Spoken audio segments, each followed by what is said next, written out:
Welcome students. Marxian economics versus classical economics.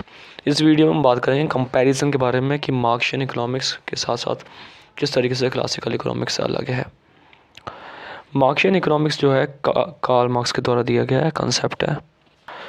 मार्केशन economics is rejection of classical economics view of economics developed by economist such as Adam Smith. Marxian economics जो है वो Karl Marx के द्वारा दिया गया है और एक तरीके से बिल्कुल अपोजिट है क्लासिकल इकोनॉमिक्स का। दोनों में फ़र्क क्या है कि मार्क्सियन जो इकोनॉमिक्स है वो क्लासिकल इकोनॉमिक्स से कुछ अलग चलता है, मतलब कुछ अलग वे है उनका, कुछ अलग थॉट है, जबकि क्लासिकल इकोनॉमिक्स के थॉट अलग है। तो एक तरीके से रिजेक्शन है क्लासिकल व्यू का, जो क्लासिकल इकोनॉमिक्स के थॉट है उनका अपोजिट या उनका रिजेक्शन जो है वो मार्क्सियन इकोनॉमिक्स है। क्लासिकल इकोनॉमिक्स जो डेवलप करा गया है एडम स्मिथ और उनके द्वारा, जो उनके फॉलोअर्स है। So Smith and his followers believed that the free market and economic system powered by supply and demand with little or no government control। Smith का जो कंसेप्ट है, उनके जो फॉलोअर्स है उसमें नो गवर्नमेंट कंट्रोल एक important point है कि डिमांड एंड सप्लाई के अकॉर्डिंग मार्केट चलता है, जबकि गवर्नमेंट का कोई कंट्रोल नहीं है, प्रॉफिट ज़्यादा है और सोसाइटी का बेनिफिट ऑटोमेटिकली है। तो इस तरीके से जो ऑटोमेटिकली बेनिफिट सोसाइटी का जो कंसेप्ट है वो क्लासिकल इकोनॉमिस्ट इस तरीके से मानते थे कि अगर हम डिमांड एंड सप्लाई पे फोकस करेंगे, गवर्नमेंट का कंट्रोल नहीं रहेगा, तो ऑटोमेटिकली जो सोसाइटी का वेलफेयर है वो प्रॉपरली होगा। जबकि अगर देखा जाए तो मार्क्सियन जो है इकोनॉमिक्स है, या जो कार्ल मार्क्स को फॉलो करने वाले, या कार्ल मार्क्स खुद ही, तो उनका ये जो व्यू था वो अपोजिट था, वो कैपिटलिज्म के अगेंस्ट में जाते दिख रहे थे। इस चीज़ को देखा गया है। तो क्लासिकल और मार्क्सियन में फ़र्क क्या है कि जो क्लासिकल इकोनॉमिस्ट थॉट था, जिनका डिमांड एंड सप्लाई ऑफ का मेजोरिटी विथ नो गवर्नमेंट और लिटिल गवर्नमेंट कंट्रोल, वो मार्क्सियन इकोनॉमिक्स का नहीं था, या उस वे में उस चीज़ को वो कहना नहीं चाहते थे कि डिमांड एंड सप्लाई के वजह से सोसाइटी डेवलपमेंट होता है। उनका ये था कि गवर्नमेंट अगर काम करेगी तो सोशल वेलफेयर होगा, यानी कि सोशलिज्म को प्रमोट करने वाला जो कंसेप्ट है वो मार्क्सियन इकोनॉमिक्स है, और कैपिटलिज्म को प्रमोट करने वाला कंसेप्ट क्या है, यहाँ पे क्लासिकल इकोनॉमिक्स का कंसेप्ट है। इसके बाद बात आती है marks disagreed arguing that capitalism consistently only benefit a select few, यानी कि सोसाइटी वेलफेयर के अगेंस्ट नहीं जाना है, इस चीज़ को मार्क्सियन इकोनॉमिक्स कहते हैं। कार्ल मार्क्स क्या कहते थे कि कैपिटलिज्म की वजह से टोटल सोशल वेलफेयर नहीं हो सकता, जो क्लासिकल इकोनॉमिक्स मानते थे। क्लासिकल इकोनॉमिस्ट ये कहते थे कि कैपिटलिज्म को ज़्यादा बढ़ावा देने से मार्केट में डिमांड एंड सप्लाई बढ़ेगा और इससे ऑटोमेटिकली सोसाइटी का बेनिफिट होगा।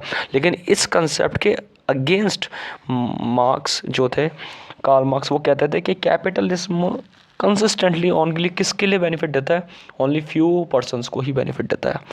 Under this economic model he argued that the ruling class become richer by extracting value out of a cheap labor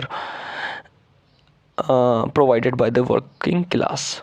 capitalist का फ़ायदा क्या होता है कि रिच बन जाता है ज़्यादा, और रिच रूलिंग क्लास में आ जाता है, जबकि पुअर सेक्शन को बेनिफिट ज़्यादा नहीं मिलता, वो आगे नहीं बढ़ पाता। तो ये एक तरीके से इस चीज़ का जो पिटफॉल है, या फिर एक तरीके से क्रिटिसिज्म है क्लासिकल इकोनॉमिक्स का, वो यहाँ पे मार्क्स ने बताया है। तो मार्क्स क्या चाहते थे कि गवर्नमेंट इंटरवेंशन हो, गवर्नमेंट का जो रोल है वो इंटरवेंशन, मतलब गवर्नमेंट का कंट्रोल हो, गवर्नमेंट का कंट्रोल होना चाहिए। जो भी इकोनॉमिक डिसीजन है, लाइक प्राइस को, डिमांड एंड सप्लाई को अफेक्ट करना, प्राइस के डिसीजन लेना, वो सारे गवर्नमेंट के अंडर में होगा। इससे क्या होगा, प्रोड्यूसर और कंज्यूमर अपने अकॉर्डिंग नहीं चल के गवर्नमेंट के अकॉर्डिंग चलेंगे, अपनी मर्जी से प्राइस सेटअप नहीं करेंगे, प्रॉफिट मैक्सिमाइजेशन की तरफ ओनली ध्यान ना देकर सोशल वेलफेयर की तरफ भी ध्यान देंगे, ये मार्क्स कहना चाहते हैं।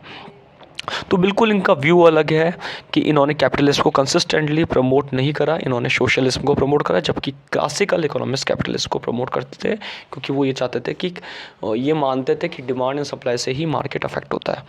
सो इन्होंने गवर्नमेंट इंटरवेंशन का रोल भी बताया है जबकि क्लासिकल इकोनॉमिक्स चाहते थे कि गवर्नमेंट इंटरवेंशन नहीं हो।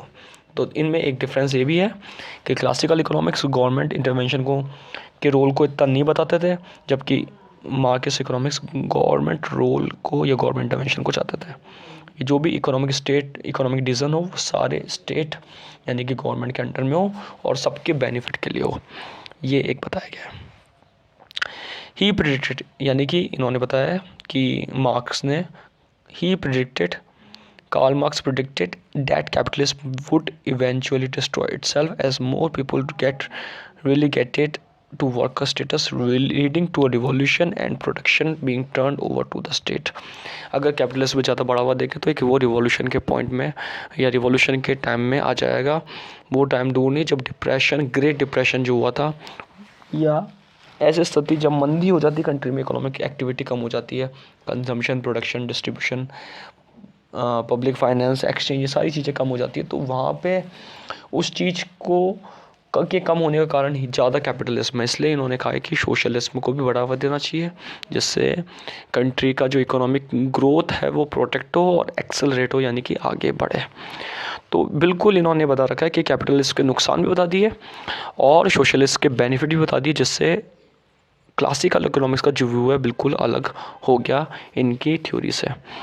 और इन्होंने अपनी थ्योरी में क्लासिकल इकोनॉमिक्स के अगेंस्ट ही इन्होंने बात बताई है, अपना स्टैंड पॉइंट दिया है। तो इस वीडियो में हमने बात करी Marxian plus versus classical economics के बारे में। Thank you.